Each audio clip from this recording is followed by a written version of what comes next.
All right. Good evening, everybody, and welcome to the Farmer Tan Podcast. We're glad that you decided to climb back up in the cab with us and make a couple of rounds. You're going to want to stick around tonight. We're going to talk about what we got going on the farm and the ranch since the last time we visited with you. Probably talk about some back to school stuff as our boys are all getting ready to go back to school, or actually have started already. Probably going to talk a little bit about some old grain trucks and maybe some old vehicles we had. And we would like to encourage you to get a hold of us, right? Leave some comments on social media platforms, or you can email us at thefarmertanpodcast@gmail.com and let us know what you want to hear about. We're brand new at this sort of thing, and so we don't know if you want to hear us ramble about the old days, the current days, if you'd like a little structure, or what you even want to do. But we're getting ready to kick this thing off. Make sure you come right back.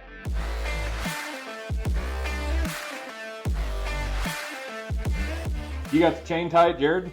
I think so. Alrighty, well then we're going to pin the throttle wide open and roll out of the clutch, boys. We are going to set sail on this podcast, and we are grateful that you decided to come and ride along with us. We have been getting a little feedback, and it's all been mostly good, so we appreciate that. And actually people have been saying they kind of like story time, so I think we are going to maybe just have an unscripted, off-the-cuff version of podcast tonight. We're just going to talk about whatever we feel like talking about. Yeah, that works for me. We do highly encourage class participation in this podcast. Oh, yeah. So if you want to leave us a comment, you can certainly do that on our social media platforms. We are the Farmer Tan Podcast on Facebook and Instagram. You can also find us on YouTube, the Farmer Tan Podcast on YouTube, and you can comment on any of that stuff, or you can send us an email to thefarmertanpodcast@gmail.com. So a couple ways Awesome to get a hold of us there. Send a comment. We might read it on the air, and if we do, you might get a hat or a sticker if we ever actually make hats or stickers. So that's right. I could hand draw for you. Yeah, we'll send you a stick man with a John Deere cap on a piece of duct tape. Yeah. And you can wear that proudly. So anyway, feel free to play along with this. And don't forget the. That is very important. Yes. If you just do Farmer Tan, you get all sorts of other stuff. Maybe it is if King James version. Oh, there we go. The Farmer Tan Podcast. That's probably with 2 E's, though. Well, I don't know. If you're the Ohio State, it's spelled the, so. Well, that is true. And they're not in the Midwest. Just so we're clear on that. We've got some family listening, I think, to this podcast who there's a lot of teachers in that family. Mm. And so for all of the, Jared and I are buddies, and that is about as far as it goes. There is no relationship there as far as being related to each other. Nope. We're just friends, but we share an uncanny amount of kinfolk. Yeah, it's kind of common in this part of the state. It seems like it's not quite 6 degrees of separation. It's probably 2 or 3. Yeah, 2 or 3. Yeah, I would say. Yeah, is that advanced timing or? Yeah, it's advanced. We'll leave it at that. It's not the other one. But some of my wife's family and cousins and various things also happen to be some of Jared's family and cousins and various things. And shout out to the Clarks. Yeah, and a bunch of them were school teachers, and so for all the Clark school teachers who may be listening, we are sorry. Our grammar are not good sometimes. Are not good, yeah. But, yeah, you probably figured that out by now, though. Yeah, probably. So, update since the last podcast. We have gotten a fair amount of farming done. Apparently, I cannot quit saying I am trying. I'm making a tally on the sheet here every time I say it, and well, there we go. There we go. There's another one. You avoided one there. We'll add another mark. Got a lot of farming done. We went out and swathed some cane down a week ago Saturday because the weatherman said it was going to be 125 degrees. It was not going to rain till Thursday night. So we cut it down on Saturday. And on Tuesday, we got like a 1,500 shower. And that kind of messed up the entire drying process. And then Wednesday night, it was about a day from baling. I could almost convince myself that I could bale and be okay. And deep down in my heart, I knew it was not okay. Yep. And so been there. The best decision I made was I walked away from that field. And then it rained Wednesday night, and it's been raining ever since. Yeah, thankfully. Thankfully. Right. Well, thankfully, I mean, your case, I mean, you got to be quiet about your disappointment. Just make the checks out to the Farmer Tan podcast and send those my way. So yeah, a little rain. So we haven't got much haying done. Got some haying cut, nothing wrapped up. Working on preconditioning some calves actually tomorrow. So got a few things going on there on the farm side, but really all in all, I guess not too bad a shape probably. Yeah, it really cooled down. It kind did. of that stretch. I mean, a lot of days foggy till noon, mid 60s till afternoon. I mean, complete turnaround from what we were talking about last time. It is. I don't know. Are you familiar? Kid Rock had a song where he was singing about it had been 3 days since he'd seen the sunshine. And oh, yeah. Yep. He's got nothing on us. It's been like 10 days. Yeah. Today was the first day, maybe yesterday, where it was actually pretty sunny most of the day. Pretty sunny all day. Yeah. No, it was just a complete 180, 95, sunny, windy to fog, no wind, high humidity, real sticky. Yeah. I mean, 65 feeling like 80. Oh, yeah, it was. And so, 65-degree weather is great Jake weather.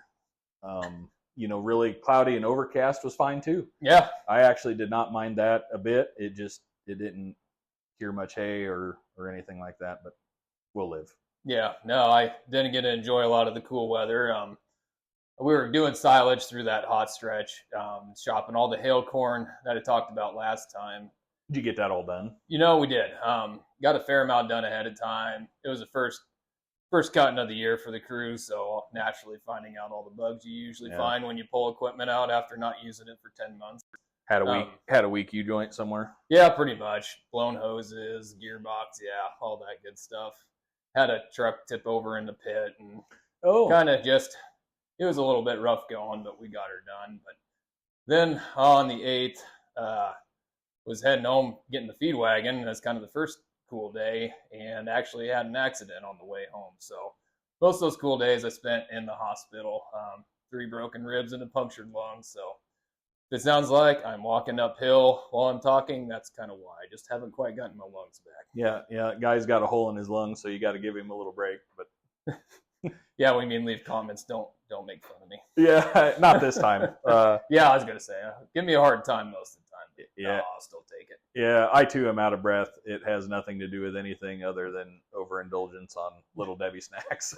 It's a sympathetic pain. Yeah, sympathetic. Right. I'm wheezing because of sympathy pains. But yeah, well, we are certainly grateful that all things considered, you are alive and well for sure. Certainly a blessing, and God definitely had his hand on you in that. He sure did. I mean, the way the pickup looks, I'm not exactly sure how I made it out.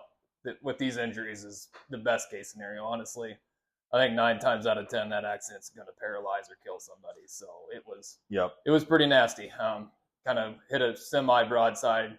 I was coming over an interchange on the interstate. He pulled out in front of me, blocked traffic. So I kind of hit him broadside in the trailer, and that feed wagon was enough weight going downhill off the interchange and pretty much scrunched it up. So, Karen is my pickup, my old 94 F350. She's a complete goner. So, Yep.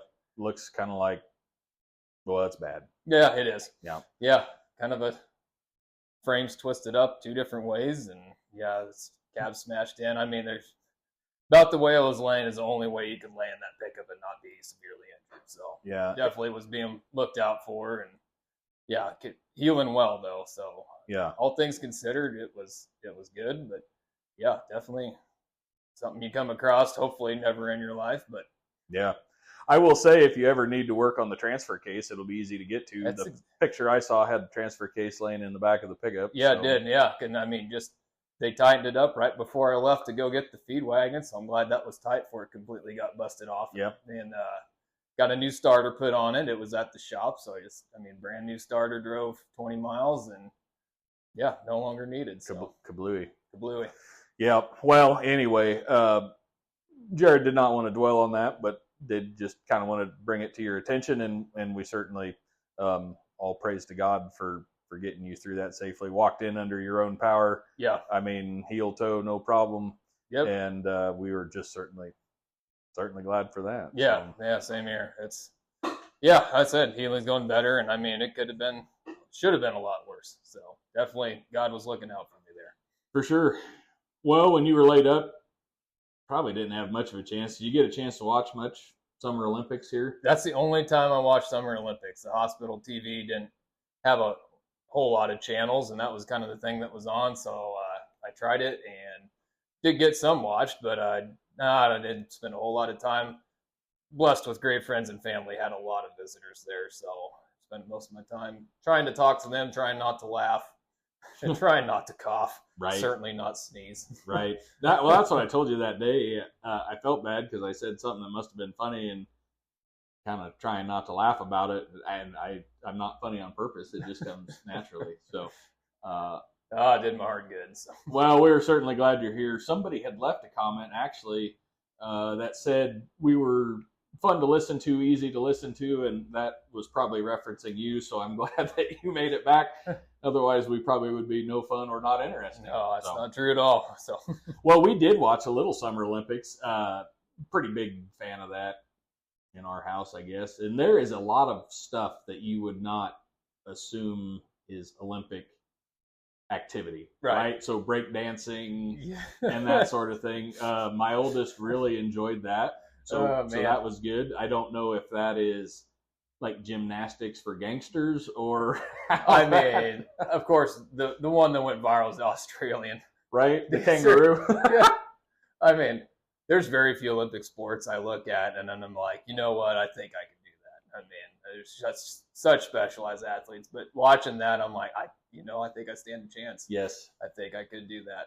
You know, the one that I think I could do that just deep down, if I'm going to be honest, I know I can't do, and it is a page right out of the intramural sports catalog, but it's handball. Yeah. I don't know if any of you guys have had a chance to watch any handball.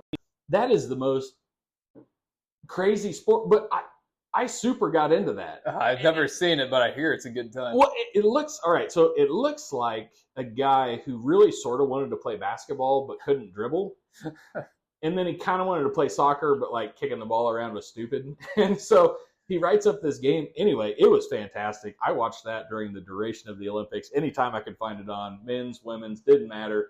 Handball. The whole time I'm like, I could get 7 buddies and we could totally play this. Oh, yeah. I mean, it's something your PE teacher drew up in junior high. But it looked like so much fun and intense. I mean, I don't know. If you like the NBA, that's great. Not talking trash about that or anything, but they could really cancel the NBA and just have professional handball. And oh yeah, I'd be all over that. So I'd say the other thing that stood out, and I probably saw this more through social media than actually live on TV, the women's rugby. That I know her last name's Maher. I'm going to mess up her first name. Yeah. But my goodness, I mean, that looks like Joel Makovica back in the day. I mean, just taking souls on her way to the score. Yeah. Right. Yeah, you would have to be tough. Oh, man. That was fun to watch. And, we're pretty worried about head-to-head hits and football, right? So yeah. Maybe take the helmet off. You'd be more careful about where you put your head. I've always said that. I mean, you put a good helmet on, you just tend to use your head more because it don't hurt. You're going to run downhill. Yeah, I mean, so, yeah, they don't see them fretting about concussions. No, not even a little bit. You know who else wasn't worried about that? Kenny Bell that one time. Oh, yeah. So, oh, man. I mean, we may have lost that game 70-10, but that was a moral victory right there. Yeah. Yes. Made a rule after that. Anytime they name a rule after you, that's a monster hit. That was the end of crackback blocking in college football. It was so vicious. That was fantastic. It was fantastic. I did see a deal on some of our linemen from back in the glory days, and they just looked like the type of dudes that show up and stack hay for you. Oh, yeah. They looked like farm boys, whether they actually were, but they were, your farm boy, your small town kid who just had a big body and a bigger heart, and he was going to go out there and hurt somebody. I mean, upper 200 pounds with 6-packs. Right. And I just tell you, that's a good friend of mine say they come from good stock. I mean, that's a God-given genetic build. You can't lift your way into that body, but they lifted. But man, you just see them guys pulling and just obliterating And, people. and they wanted to hit somebody. Oh, absolutely. I mean, a lot of big guys end up being teddy bears, and you Oh, see yeah. that a lot. Kind of this is the way in high school, or a lot of our linemen were pretty passive, kind of lazy, but no, these guys were kind of headhunters. Oh, yeah. I mean, every play was personal. Oh yeah, And it did not matter if the run was coming your way or not. It was your personal mission to lay out a guy or two. oh yeah. I remember seeing the clips of Warren Sapp on his knees, on a knee on the field, just sucking oxygen. And I don't remember what quarter that was. It wasn't even that late in the game. Such great memories. Oh yeah. Hopefully Coach Matt will make Husker football great again. Every offseason, I tell myself, don't get hyped for the offseason. And I don't know a team that wins the offseason more than Nebraska Cornhuskers. Maybe Notre Dame. That might be. Dallas Cowboys, another team I'm a fan of. Oh, yeah. Yeah. They always win the offseason, never do anything, haven't been relevant in 30 years. But yeah, I mean, listen to anytime Coach Rule talks. I heard him after the Saturday open practice kind of lecturing the team like, hey, when people show up, you guys stop doing what you're supposed to be doing. That's what loses games. Yep. So I was glad to hear that we'd lost a lot of close games. Yeah, I'm optimistic. I'm not drinking the undefeated Kool-Aid or anything. Well, not undefeated, but I mean, let's show up and hit somebody in the mouth. Yeah, let's be a team no one wants to play. Yep. Let's maybe sniff the playoffs. Now it's at 12 teams, or sniff contention for Big Ten. I mean, certainly make a bowl game. Let's get a new rule written about us. That's exactly. Yeah. So yeah, it's kind of that time of year. Things are sort of changing. I mean, it sort of feels like summer again. Well, today here, I guess a little bit, but kids headed back to school, so yeah, we got that going on. Kind of, I don't know. They got a back to school night here in Gothenburg where we're at, and so take the boys and they get to find their classroom, meet their teacher, find their locker, do all that kind of thing, run around in the gym and pick up some free stuff from different booths or whatever. And, I don't remember any of that when we were kids. No, but I mean, it's a great idea. Oh, I think so. It certainly put my oldest at ease. He's heading to first grade, but for sure when he's in kindergarten last year, getting to meet his teacher, finding all that stuff, getting kind of used to it ahead of time. Yeah. But boy, there's a lot of people and not a lot of space. Yeah. At night. A lot. And I think my mom just put me on the bus with a note pinned to my shirt. Yeah. And said, good luck. I know. I mean, is there any bigger dichotomy of first day of school from when you're a kid to when you're a parent? Well, right. I mean, yeah, it's just this kid, the whole month of August, you're kind of in mourning because you knew what was coming in a couple weeks. Right.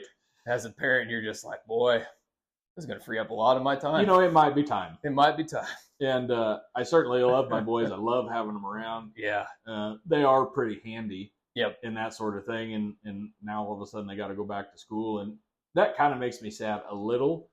But my house needs structure, and the school year supplies a little structure. Yeah, it does. Gets you on a routine. We have to eat supper closer to regular supper time. Right. Bedtime. We try to eat supper maybe, and we eat supper. We don't eat dinner. Exactly right. It's not called the last dinner. It is not called the last dinner. Last supper is biblical. It's biblical. So we eat breakfast. You heathen out there calling it dinner. Yeah, terrible. We eat breakfast. We eat lunch. We eat supper. We eat dinner on Sundays and holidays. Sunday dinner, Thanksgiving dinner, Christmas dinner. Still middle meal of the day, though. Yeah, it is. It is the middle meal. But boy, sometimes in the summer we're eating supper at like 8 or 9 o'clock or sometime like that. Yep. And then, you hate to send the boys to bed just right after supper. Because usually you get in, and that's when you start making supper. It's not like you're watching TV for 2 hours and then decide to make that's just kind of when you get in for the day. Right. So it is nice to kind of have that back and be able to, I don't know, just be able to have that little bit, okay, set time, got to go to bed. So got to wake up. You got to get up at a certain time. So you got to eat some breakfast. You got to take a shower. Yep. I doubt if our listener base has much for preteens and early teens, but if you are listening, deodorant is not an option anymore. It is a requirement. Yeah. Every day. Maybe multiple times, right? Maybe. Nobody's going to kick you out of the classroom for over deodorizing. For smelling good. unless it's Axe body spray. Yeah. And you're going at it like you're There's a fogging lot flies. of millennial girls out there with some traumatic Axe experience. I think so. I mean, those commercials were very misleading. And a lot of that has not changed. My youngest, while he is perfectly fine to be completely dirty, now his is Old Spice, which they have migrated to the body spray as well. It's not just for grandpas anymore. Oh, yeah. But he will go at that like he's fogging for mosquitoes. Oh, man. And, you know, I mean, the pickup does smell decent. So I guess that's good. I don't know if your boys are this way or not, but mine were getting to a point they kind of needed some time apart. Like, school's going to provide some of that. They were kind of getting on each other's nerves, mostly the younger on the older. So I think just little friendly time apart would make things. It was getting a little cantankerous there for a little bit. It's probably time. Yeah. We noticed our boys get along really well. Tempers were just a little shortish. Yeah, I'd say the same. Our boys play really well together. Yeah.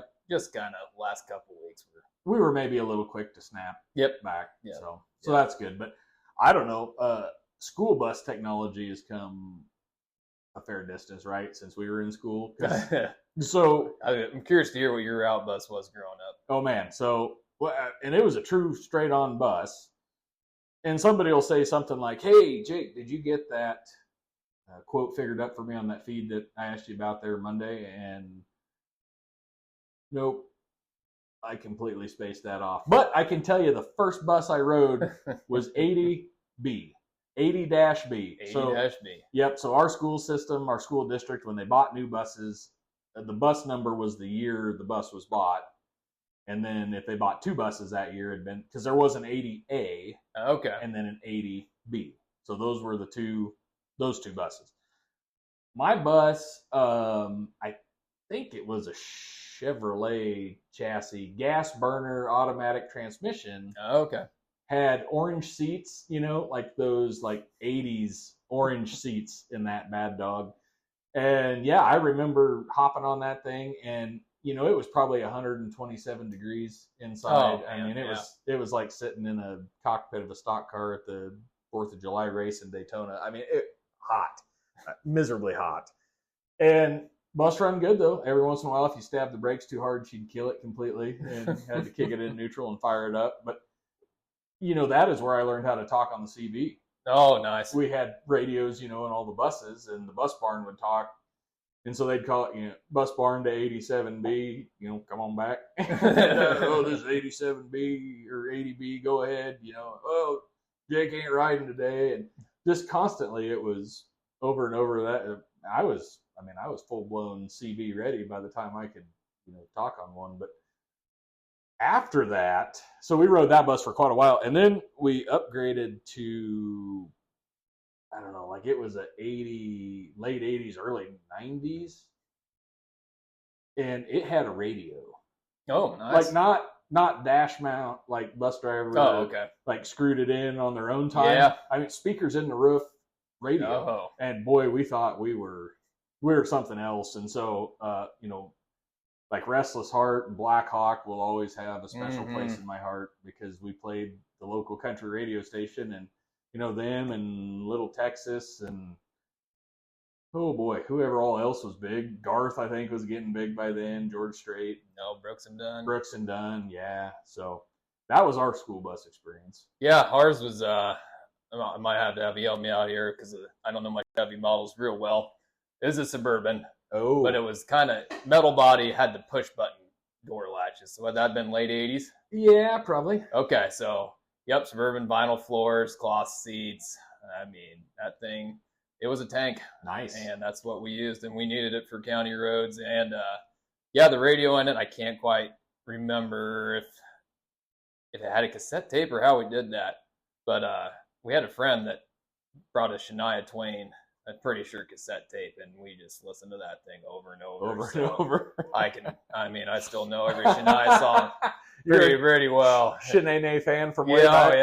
Yeah. I don't know a guy, any boy in that time frame that did not have a crush on Shania. Yeah, that's probably some truth to that. Yeah, but I mean, then all the shenanigans that went on bus rides. Oh, for sure. Oh, yeah, it was good times. I can't remember if we talked about it on here or if I was talking about it with somebody else, but we had, and so this was very short-lived because I only rode the bus to junior high for a little bit before I was old enough to drive. But when we got to junior high, we got our own lunch cards, and they were a white plastic card, credit card size, just like credit card, had our name and a barcode, and when you went through the lunch line, you scanned it, and that's how it charged you for lunch. And by the time we were in junior high, they thought we were handy enough, responsible enough that we could manage our own lunch cards, which they were wrong. They were wrong. But what they were excellent, so old drafty bus, it would frost up the windows on the glass, on the inside, and so we would take our lunch cards and scrape them off, and you'd get this pile of frost, and then you could rear back on that lunch card and let it fly, and you could shoot that clear to the front of the bus, or if your buddy was sitting in front of you and he wasn't paying attention, you'd pull it back and stick it right behind his ear, and then let it rip, and it'd snap him in the ear, and then bus driver would have to holler at everybody. But so yeah, you probably had AC then in that old Bourbon. Oh no, his windows down for sure, like everybody else, down dirt roads. Yeah, it was. Yeah, I don't even know if it got that warm in the winter, to be honest with you. And that thing had rattling doors. It was. I think it's still out in the community somewhere. It's still going somehow. Oh yeah, I bet it is. Yeah, but there's just kind of armrests were all broken, and we used to kind of use them to launch Legos back to the back of the bus. Right. Yeah. Well, because you had to. Well, how are you going to pass the time the whole 10 minutes it takes to get to town? Right. Can't sit still that long. So we got on the bus at 7:05. Oh, nice. And we'd get to school about 8:15. So we had a fairly lengthy bus ride. We were pretty fortunate. We were last picked up, first dropped off on our bus route. So that's handy. Oh, it was terribly handy. Yeah. Huh. Yep, I suppose. They do not make stuff like they used to make stuff. No. And everybody says that like they're reminiscent of how good stuff used to be. But I would like to point out that not everything was that great. Yeah, that's fair. And there's a reason why they need to not make some of that. Yeah, not to say. I'm pretty sure seatbelts were not always on. No. And a lot of them were just lap belts in that thing. Oh, yeah. Yeah. Oh, yeah, right. Yeah. Well, okay, so I don't know when they changed this, but I remember as a kid growing up forever, the back seats were just lap belts in the family grocery getter or whatever, If the buckle didn't fall underneath the seat. Yeah. There was no full-blown back seat belt. No. And, yeah, that was kind of crazy. But I started thinking about that. So my mom and dad, and boy, I was going to check and see. I don't know what year this thing would have been. They had an Oldsmobile Regency 98. Okay. And so think probably mid to late 80s. Those are ones outlawed in demo derbies? Because they're so big. Those are Chrysler Imperials. Okay. But they were big like that. They were big like a Cadillac. I was going to say, I thought they're pretty similar. Yeah, big like a Cadillac. They were a luxury style car. Nice. They had big overstuffed seats, and it was pretty nice. This one had like the wire spoke wheels on it, and it had the back fender skirts. Yeah. So if any of you are younger, and I don't know, side note, but I was looking at the demographics, and actually we are super popular with the 35 to 45 crowd. It makes sense. It does, right? Yeah. So maybe some of you do remember this. But if you're younger and you don't remember it had back fender skirts. And so instead of having this humongous wheel well like the pickups do now that you couldn't possibly fill with a normal sized tire, it actually covered up about half of the back wheel well. So you could only see like the bottom half. That'd be fun to change tires. I would think. And I was thinking of that today. I was trying to remember. I remember watching Dad change a tire on that, and somehow you pop those skirts, you could pop them off. Okay. Anyway, I don't know how that'll work, but it was sort of a navy blue color, white vinyl top on it. Oh, nice. And it had the big ledge in the back window, like big enough you could lay up there. You can lay it there, yeah. Right? Which only worked for a little bit till Mom looked in the mirror and like, get out of that back window. But yeah, and I know another podcast you and I both listen to, they joke on there all the time about the ashtrays. But when they were joking about it, I started laughing because you ain't kidding. Like, there was enough seatbelts in there for 6 people. 3 in the front, 3 in the, because front bench, back bench, 6 people, 18 ashtrays. I don't know how many people you could smoke with both hands and still have it's like that was the optional feature in the day. It's like now Yeah. you want heated seats, nicer display. Yeah. Back then it's like here's our base model and here's our higher trim with more ashtrays. With more ashtrays. And here's our Elite with even more ashtrays. Right. And so we didn't smoke, because we were 5. Yeah. But nobody else in our family smoked either, and so that's where gum wrappers went. Oh yeah, and change. Yeah, sucker sticks. Yeah. And all that in the back seat. No and cup holders. None. Plenty of ashtrays. 0 cup holders. Yeah. Yep. 0. You could smoke all day. Could not. You're supposed to smoke your meals and not eat in the car. I think. Well, that is a good rule. No eating in the car. Yeah. I don't follow it, but it's a good rule. We don't either. We did when we were younger, and we need to re-implement that. But anyway, so this car, it was a diesel. Yeah. It was. I was wondering that. Yes, and why I say not everything was great. It was Chevy's diesel, and I think it was like a 5.7. Okay. It was basically their 350, and they warmed it over and they made it run on diesel, and it was a miserable failure. Because, no turbo, I'm sure. Nope, naturally aspirated. Yep. No water separator. Interesting. So, I mean, it had injector problems. I think they were pretty, and they put some in some pickups. I think there were some half-ton pickups with those. Well, maybe even some 3/4-ton pickups with those, I suppose.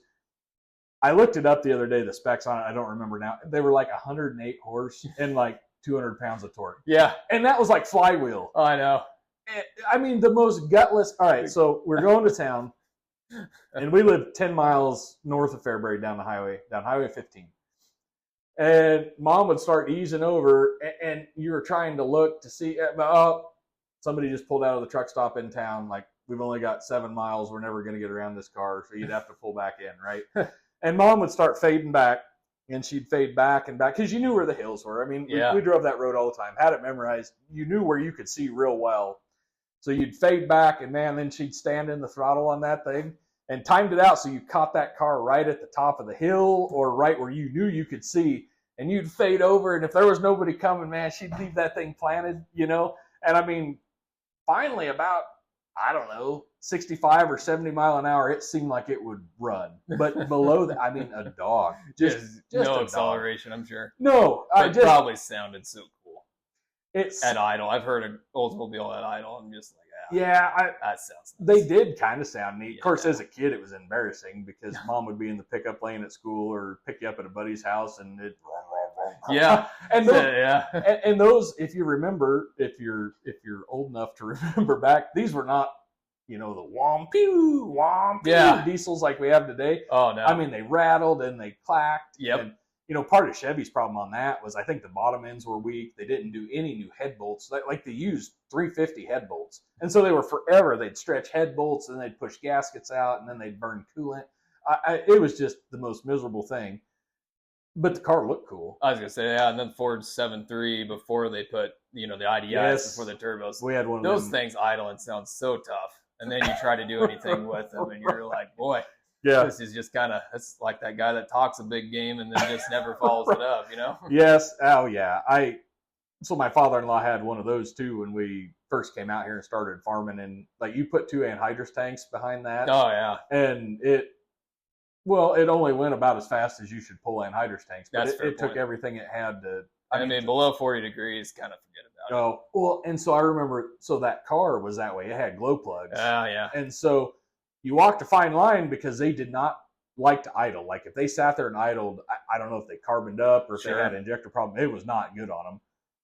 But it's cold. It's in the wintertime. We're ready for church. They'd send one of the kids out to start the car so it'd warm up a little bit. So you'd kick the key on and it'd say, wait to start. So you'd sit there and then light would go out and you'd fire it. To their credit, it actually usually fired pretty well. But it had the fuel fill behind the back license plate. No kidding. Yeah. So Mom would pull that thing right in the lane with all the trucks at the truck stop, and we'd fuel that thing up. Nice. Oh yeah, it was. I don't know. They don't make them like that anymore, and there's probably a reason.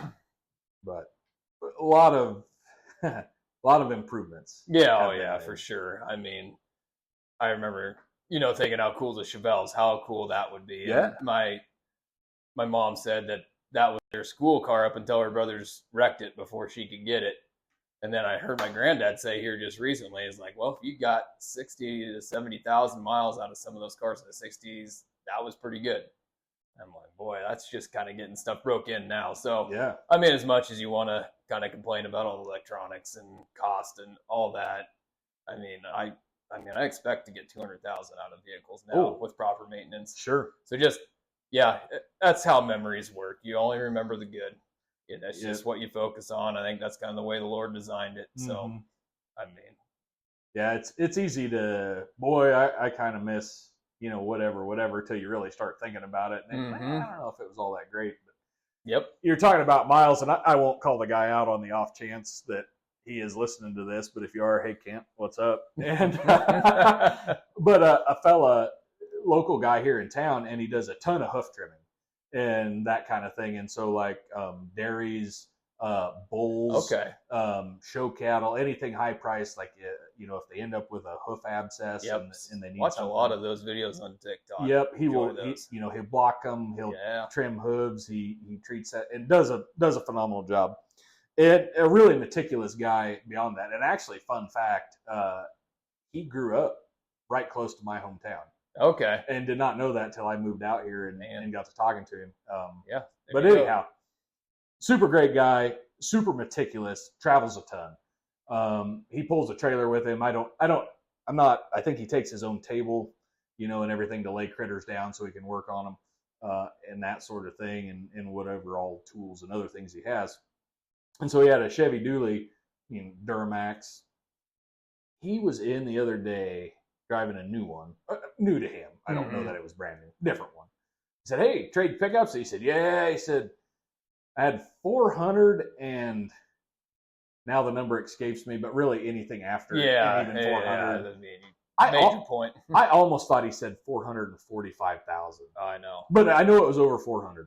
And I thought, my word. Now, to his credit, he takes super good care of it. Yeah. And if there's a problem, he fixes it, and that sort of thing.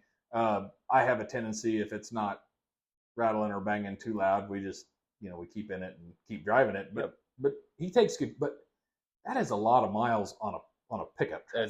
That's extraordinary, really. Yeah. So anyway, I thought that was kind of impressive, but vehicles by the same token, they're comfortable enough to drive now that you'd be willing to drive one 400,000 miles. Yeah. And I mean, that's what I've also heard is not too long ago, really. You took a trip across 5 states. Right now, you don't think about it. You jump in your good vehicle and you just take off. Where back then it was kind of like you're kind of rolling the dice. Yeah. You took it to the shop before you made that trip. You had plenty of backup plans. You kept oil. You kept coolant on hand and some tools. Like this was maybe we're gonna make it fine. Maybe we won't. Yeah. Right now, how many people drive cross country? Sure. That don't even know an engine from a trunk. Yeah. And it's funny you say that. So when my wife and I got married, she had a Chevy Cavalier. Yeah, those are nice. 2-door, 5-speed, had the monster like pavement shredding 4-cylinder in it. Oh yeah. And when we were going on our honeymoon, we were going to Corpus Christi, Texas, and we had decided we'd like to travel. We like to drive. And we wanted to do what we wanted to do along the way. Like that was the final destination, but really the whole trip was the trip. Mm-hmm. So we were going to drive, and we took that Cavalier all the way to Corpus Christi and back. And I remember about a week before the wedding, I had it in the shop and changed oil, dropped oil in it, new oil, new filters, coolant, the whole nine. And like you said, grabbed an extra quart of oil and threw it in the trunk.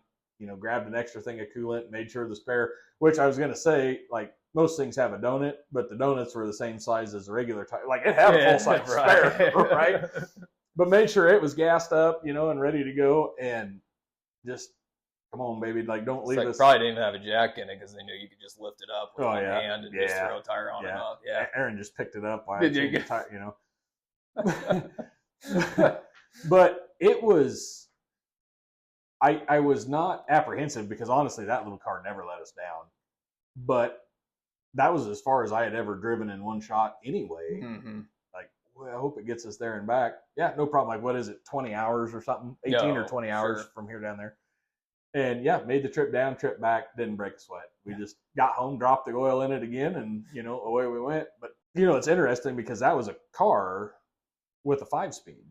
Yeah, that's right. You can't even buy a pickup with a 5-speed. No, some of us still like to shift. I know. It's good theft device if nothing else. So right. Yeah, I do enjoy that. I mean, automatics are pretty handy for some things, but they are. I mean, it's just manuals are a lot of fun. They are. Yeah, and I mean, you get in the hills. I think I know more than the computer and the transmission. Yep. When to shift. So I do appreciate a good manual, but yeah, you're right, Ken. It's not even an option in pickups anymore. We've got not a lot of trucks either. No.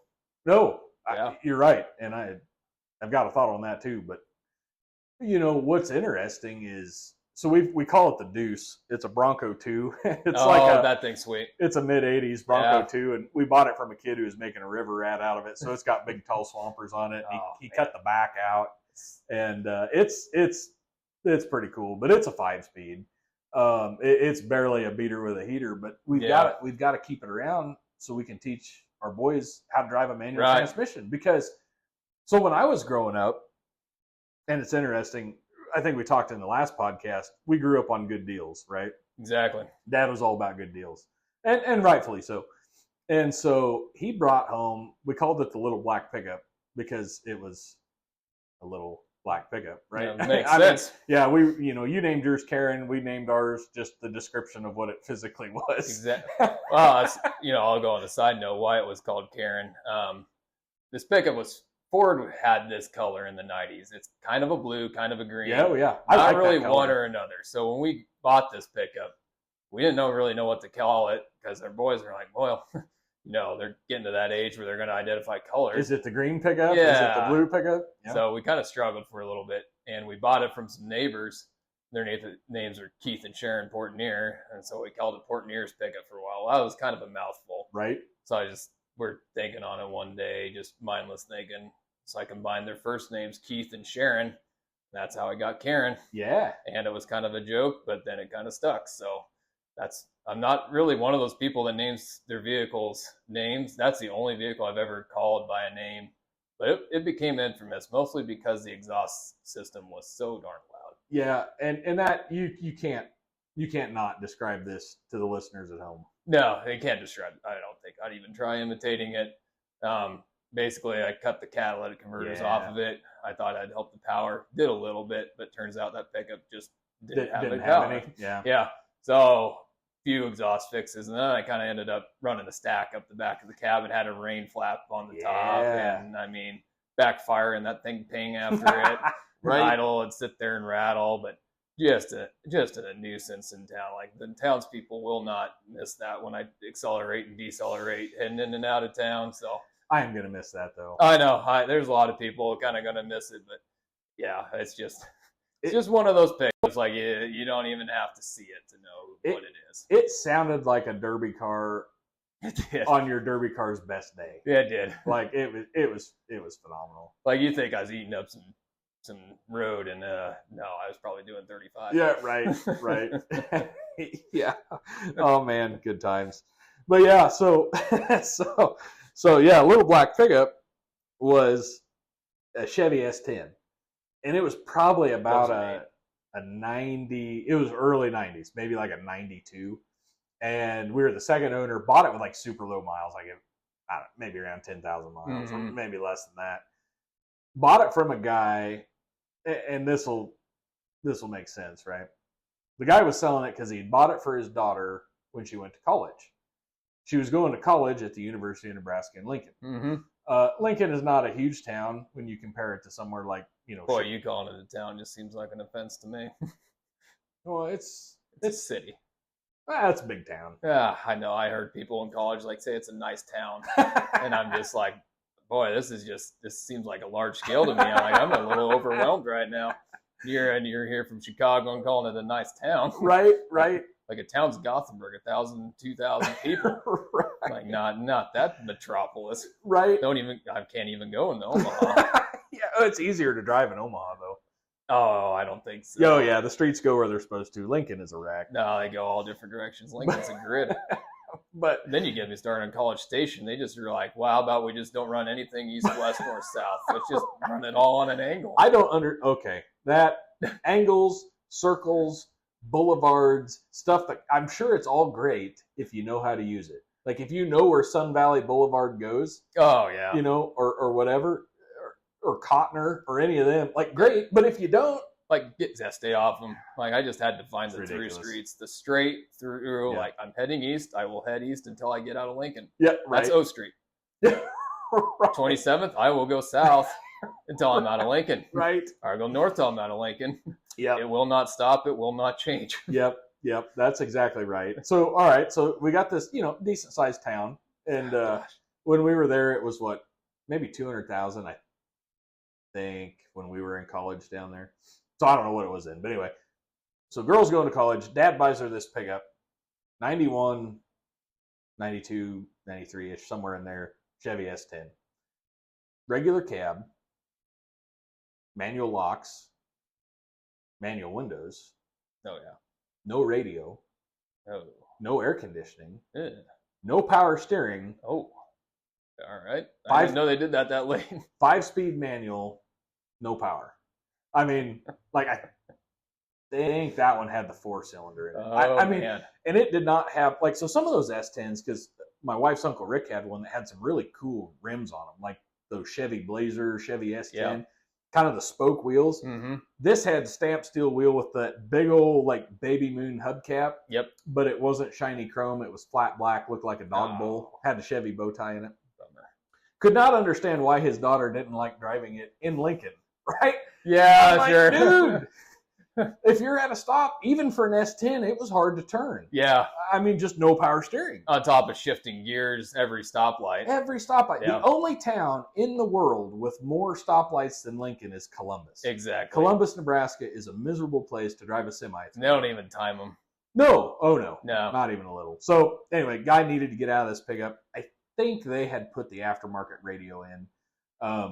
I don't think it was a Pioneer. It was something else. Had a tape deck in it. Garth Brooks came out with the Sevens album, and that stupid tape deck ate that album. Oh. So I'm still kind of irritated about that. But so Dad got a good deal on it, bought that thing, and it got good fuel mileage. It was a good parts runner. Like if he needed to run and grab chain, sprocket, bearings, stuff like that. Yep.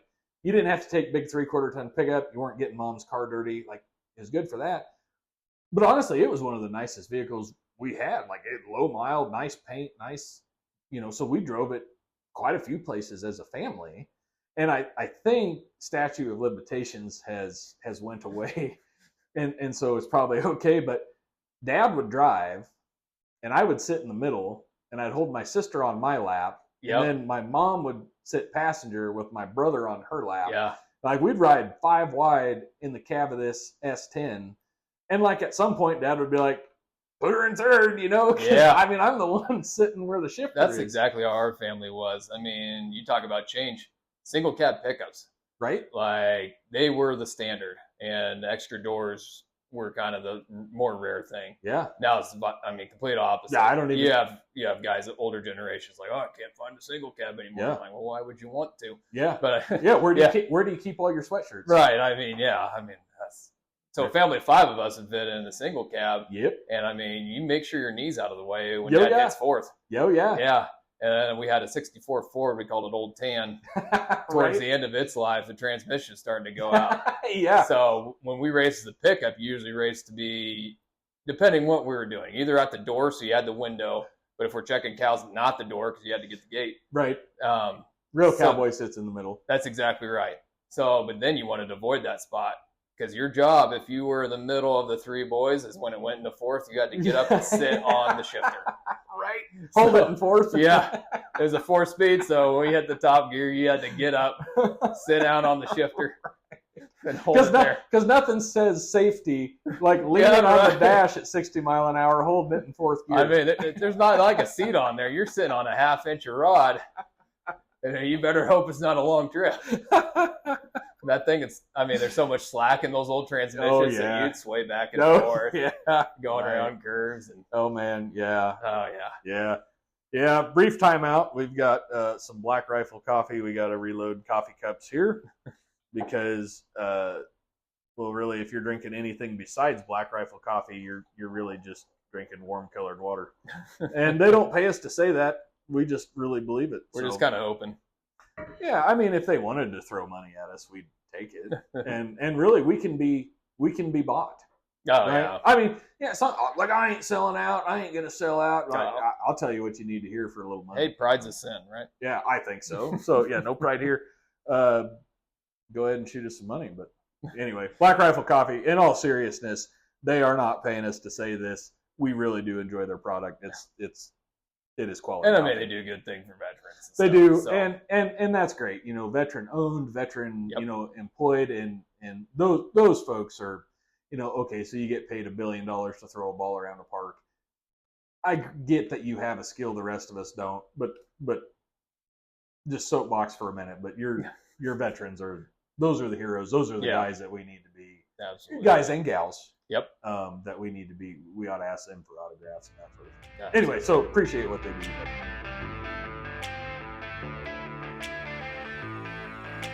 All right. So yeah, you want to do a quick game of yep or nope? Yep or nope? All right, I'm down for some. Say, how do I answer that? You want yep or nope? Yep. So all right, how about over the calf socks? Nope. Okay. Not even. Sorry, I can't explain my answer. Yeah, we'll go to the end and we'll revisit Nope. that. Big nope. Big nope. Okay. You have ibuprofen in every vehicle. Yep. You have watched a cartoon you enjoyed as a kid and realized how much dark humor is in it. Yep. Yep. You no longer string out your string cheese. You just bite hunks out of it. Yep. Nobody's got time for string cheese. All right, so that's yep or no. Yep or nope. So yeah, first one I do. I was baiting you with that one. I'm a big over the calf sock guy. Yeah. And so, you know, I wear boots and just kind of, it contains the chiggers a little more. It does. But keeps from rubbing. I don't know. Always liked them. But I'm curious to hear why you're against them. Because they're silly. They're silly. Yeah. I'm a silly guy. Yeah, we've had this conversation, right? I wear the ankle socks with everything. With boots and all. Tennis shoes, work boots, cowboy boots, don't matter. That's what I've got on. Muck boots, doesn't matter. Ankle socks. Honestly, because they don't fit my calves very well. And so I either feel like I get them tight enough to stay up and I feel like they're squeezing me. Or if I get a little bigger ones, then I feel like they slide down. Well, if they're squeezing you, that's how you know they're working. I just, you know, the day is coming where I probably have to wear those socks that keep the blood squeezed up out of your lower extremities or whatever. But no, it's ankle sock for life. All right.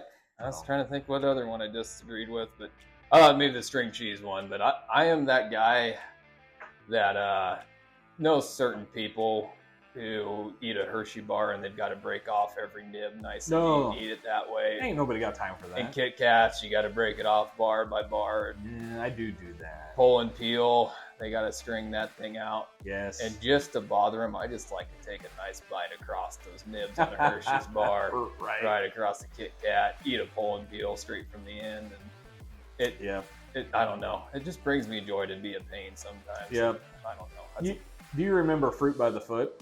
Yeah. You had to take that out of the package because they laid it on that paper, on that contact paper looking or whatever. But how about, I'm trying to think, is that the long string one or is that the mat? That's the long string one. Have you ever unrolled the whole thing, then wadded it up and taken bites out of it? Yeah. Although I can't stand to wad it up, so I will unroll it, peel the paper off, roll it back up like it was. Okay. And then pop it.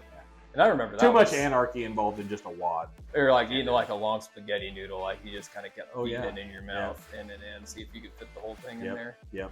Amazing we didn't choke. Maybe we did. Oh, probably once in a while. Yeah. It's good for us. It is, yeah.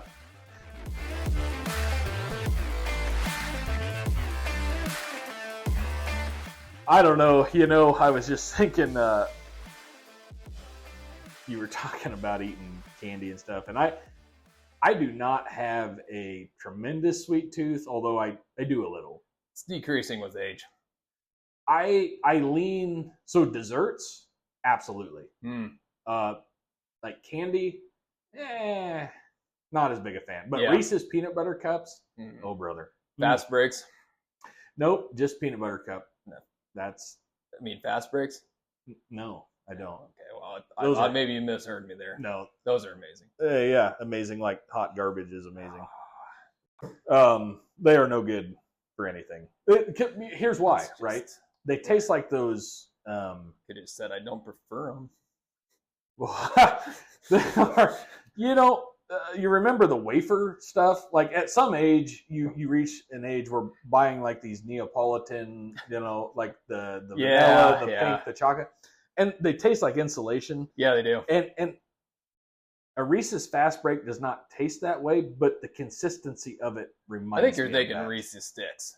Well, maybe I am. What's a Fast Break? A fast break it comes like a candy bar shape. It's got peanut butter, nougat covered in chocolate. So it's kind of like a Snickers without the caramel and peanuts, but just more peanut butter and kind of that nougat on the bottom. Well, maybe I will have to try that because maybe it is the Reese's Sticks. The Reese's Sticks are the wafers that are I kind of covered. Oh, I hate those. Like Nutter Butters? Yeah. Yuck. Like that is the most terrible thing ever. Throw them in the weeds. Seriously, if somebody packs that for you in your lunchbox, they don't love you. Like they're like that's miserable. That is miserable. But dessert, oh yeah. Yeah, it just kind of depends for me. Yeah, I am all in. I am all in on dessert. I don't know. It's Dessert just, with coffee, that's where it's at. Oh, it is. The bitter and the sweet contrast. Yeah. Like you get like a donut is pretty Oh. good, but a donut with a cup of coffee Man. is fantastic. Oh man, confounder on donuts. Have. So yeah, for Just sure. go take a scoop of bicarb out and Yeah. pass that out. Yeah, a little pinch of that in your Yeah. cheek, and away you go. Yeah, There you go. special thank you to Molly for bringing us donuts. Actually, Yes. Or I don't know if you got any out of that. I did, but then I went to the hospital and they all got et before I got home. You'll have that. So, but yeah, they're kind Let of that be a lesson to you for the future. handmade donuts. Like these are not donut chain donuts. There's a outfit in Lexington, which is about 20 miles from here. Best donuts ever. Oh my goodness. Yep. Yeah. Lady makes phenomenal donuts. Yeah. And she's Just got hand me a paper towel to clean up her drool over here. Oh, she has got a red frosting that is, I think, kind of loosely cherry based. Oh, phenomenal! I It's opened just- that box of donuts. Molly had like 3 of those in there, and I'm like, I'm not even a blueberry guy, but she throws a blueberry donut when I just get a dozen. oh, I'm even down for absolutely. that. I mean, it's still good. absolutely. However, and I don't know what anybody else out here we call them long johns, right? Yeah. like the long. I don't know if other people have different weird names for them, but Sure. When that lady puts cream filling in those, she fills them now. Yeah. I mean, that thing weighs 5 pounds when she hands it to you. Yep. Like, it comes with that and a side of diabetes in the I was back. going to say, yeah, when you eat that, you hear that guy that did those diabetes commercials. Yeah. Back in the day. Diabetes. Yep. And you have got to have a cup of coffee to you wash have that to. down. I mean, it is so sweet. Yeah. Oh, yeah. Yeah, absolutely. All right, so people call things weird things, right? So you're driving down County Road. Yep. And there is a strip of grass that is usually like somewhat of a depression, and then there's the field. Yep. What do you call that strip of grass? A ditch. Just a ditch? Just a ditch. Not like road ditch, No. not bar pit. I mean, road ditch is implied. You're on the road. Agreed. Where I grew up, that was a grader ditch. And I came out here and said grader ditch one time. Shout out to Eastern Nebraska friends and family that know. But like I came out here and was like, yeah, when about guy, whatever, pulled out from me, about ran off in the grader ditch. And somebody's like, what? And I'm like, the grader ditch. And they're like, what is What's wrong that? with you? Because the road grader doesn't drive in the ditch. Like maybe once a year, once every 5 years, Right. he ventures off in there to kind of clean it And out. that's just to pull all the brome back up and pile it in the middle of the Yeah, road. make the road rougher. But yeah, I'm just like, I mean, why a grader? Why is it a grader ditch? I don't know, the man. grader don't go down in there. It was- He ate his ditch. It was a great. And, okay, so now if one was in a 4-wheeled passenger vehicle with probably like a box on it, something you oftentimes pull the horse trailer with, Mm-hmm. that is a Pickup, right. right? But where I grew up, that was a truck. That's kind of Molly had that. That's kind of one of those things I couldn't compromise on. I have been out here so long, and might I add, got made fun of so Yeah. mercilessly. Yeah. When I first moved out here, like I had to change my ways. Yeah. But I will still talk to my brother, and he's like, "Oh yeah, I just hopped in the truck and headed to Walmart, or whatever." I'm like, "Why are you taking the semi into Walmart?" Yeah, he's exactly. like, I think he's like, part "I'm of taking it- my Dodge." And I'm not surprised this doesn't occur elsewhere.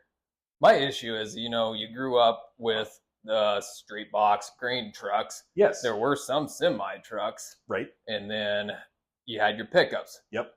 There's just too many vehicles on the farm that truck could apply to. Why are we throwing pickups into that combination? Absolutely. So that's what I mean. That is one I have made the shift wholeheartedly. I am a diehard. It is a pickup. It is not a truck.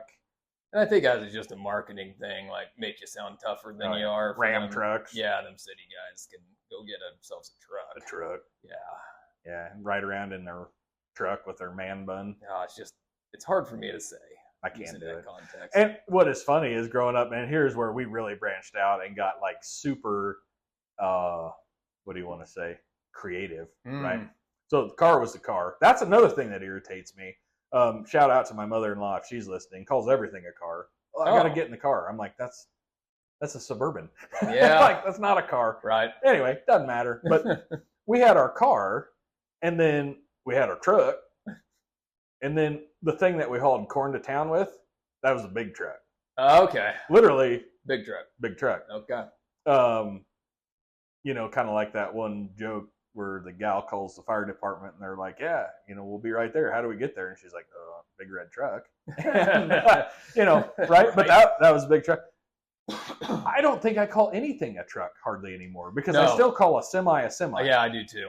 The only thing, like twin screws, like tandem axle straight trucks, are about the or a single axle, but Yeah. like we have a delivery truck.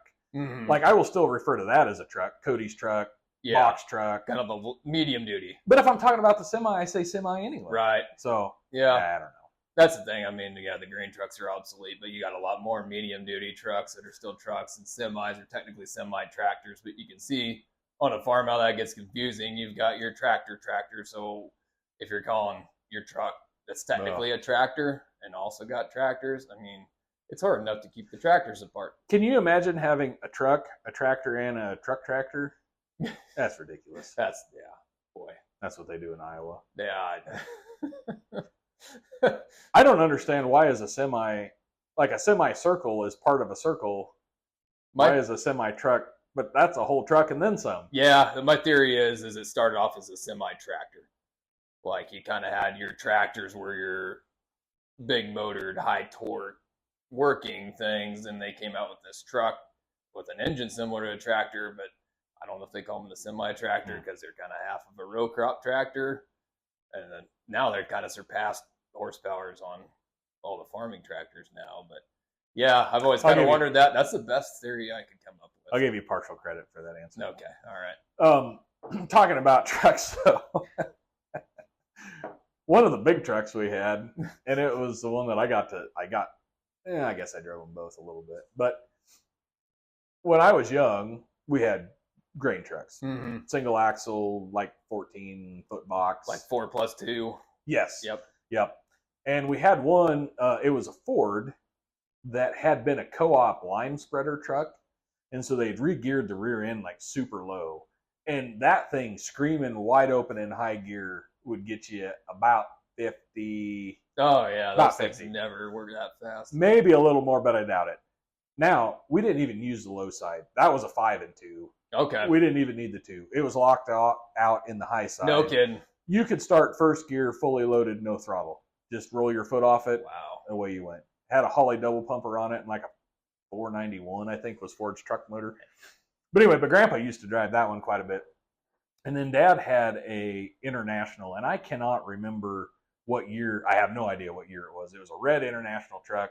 It was old enough it had the split hood that opened from the side. Oh yeah. I would love to have that thing back. Oh yeah. I could not tell you what was in it for a motor. I think it was a 4 and 2. Had a small box, like maybe a 12-foot box, and we used that. I remember using that for quite a while, just as a real little kid. And at some point, we took the box off and we built our own flatbed for it, and put a gooseneck, like a fifth wheel hitch on it. And do you remember Hillsboro built those grain trailers? So it was a triple axle gooseneck grain trailer. Okay, yeah. Had a 16-foot box. They were Yeah. kind of short sides, but you could get like 300 bushel or Okay. so on them. And so we built our own flatbed. We pulled that trailer with that truck. And being it had, all the whole setup for the box and hoist, we put a hydraulic outlet on it. You could run the trailer dump from in the truck, and thought that was fantastic. The problem is they sort of built those trailers to be pickup friendly. Okay. They were almost completely balanced. Okay. There Yeah. was hardly any weight on the rear axle. on the truck. Yeah. And so that actually did not work that great. I think we used it a few years that way, maybe. And then we kind of went away from that. We kept the trailer, used it, took the sides off, used it to haul hay a lot. But anyway, at some point then, and I think maybe it's when he got rid of that, or maybe a couple of years later, but we bought a Cab Over International propane burner. Ooh. And it was not really baby blue, but it wasn't super dark blue either. I get fumey in the cab. It'd get hot in the cab, and I got to drive that. Dad would drive it when we weren't during harvest. I would drive it a little during harvest. Had a hydraulic clutch on it that was super slow to react. Okay. So you had time to push the clutch in and shift, and then you just dumped your foot off of it because it was like a 10 or 15 second delay as it. Wow. You wanted to be scooting before you did a lot of shifting. Huh. But we ran that for a lot of years, that old truck. And yeah, I was not super sad when he traded that. Then we finally got like maybe a C60 Chevy. Yeah. And I kind was of just going to say, growing up, we had everybody had a C60. Oh yeah, At least one. Just tons of C60s out there. bunch. So, between relatives and stuff we harvested together with, probably had 3 C60s and always another random truck here or there. I just remember kind of the big truck in that day as far as straight box truck were the GMC Brigadiers with the two-stroke Detroits in them. Yes. Oh man, the sound those things make up and down the road they're phenomenal. Yes. And that sounds like he's hauling 1,000 bushel. Yeah. I mean, he's just coming back to the field empty, but it sounds like. Oh my goodness. I got to drive one of those for a silage truck recently. Oh, yeah. I never got to drive that one. Unfortunately, got electrical fire and burned up. That was kind of our big grain truck. And so, but I got to drive one on the silage crew. That was a big truck, wasn't it? Yeah, it was a big truck. So it was kind of the backup truck on the silage crew. And like the more RPMs you get, the better the power steering works. And the guy that owns the silage crew kind of told me, he was just like, so how you drive this thing is you push it until you think the motor's going to blow up, and then you go a little more, and then you shift. Right. Right. And I've heard people, those Detroits, is like, yeah, first thing you got to do is slam your hand in the door, and then you get in. And yeah. So, way you're good and mad. You're used to driving Caterpillars and stuff now that you're kind of like, keep the RPMs low, Oh, yeah. let the low end torque do the work, and this thing is just let her scream. Yeah, man, it was a lot of fun. I did enjoy it. Yep, that is. Did you have Mac cutting silage? Yes. For you? Yeah, he's a good dude. Yeah, Mac is a good dude. Yep, he cut some silage for us one year too. And Mac, if you're listening by chance, we never invited you back. It had nothing to do with your quality of work. Just when you make silage, then you have to feed silage, and it wasn't the best situation for our operation. Has nothing to do with the job he did. Phenomenal guy, phenomenal crew. And if I remember right, that was a rainy spring. It was kind of more of a just need to get it off the ground. Yeah. We basically basically the same situation we're dealing with now. Sure. We put it down and it just kept raining and raining, but it was super heavy and we had to do something. So yeah, they come chop it. But yeah, that an old Brigadier silage truck, man. That's a hard unit to beat there. Yeah, turned wider than a semi with a 42-foot trailer on. Right. I know no reason for that. But Can't turn it back into 24 rows. No. The amount of headland it takes to get that thing spun around is just. But yeah, what's the point even having a CB radio in there? You're not going to hear anybody. Yeah. It's just hand signals. Yeah. That is for sure. Yeah. Yes, that is absolutely for sure. So, well, I don't know, man. We're going on over an hour now, and I guess I had more on my paper to talk about, but maybe we ought to pull up to the end and let them out on this one. Huh? Okay, yeah. Don't expect people to hang around much longer. No. Once again, just encourage you, if you have made it this long, drop us a note. Please let us know what you want to hear about, right? we are open to suggestions. We are brand new at this, so Yeah. we don't know if you want to hear us babble on about the old days or about current days, or if you want some structure, or really even if you made it this long. Yeah. And I would just want to throw a huge shout out to Savannah for she's the one that handles the social media, and I mean, just knocking it out of the park. She makes us look really professional. She easily has the toughest job. Oh yeah, definitely the most valuable member of this team. Yeah, so, absolutely. Yeah. Yep, for sure. So, well, I guess we pretty well covered it all because we started talking about, I don't even know where we started, Summer Olympics and going back to school, and ended up with two-stroke Detroits and silage trucks. So. That's a good day. All right. Well, it is Thursday evening here, whatever time it is, wherever you are at. We appreciate you riding along with us. As a friendly reminder, camp in the woods, not in the left lane. And we will see you guys back here for the next one. Thanks, guys.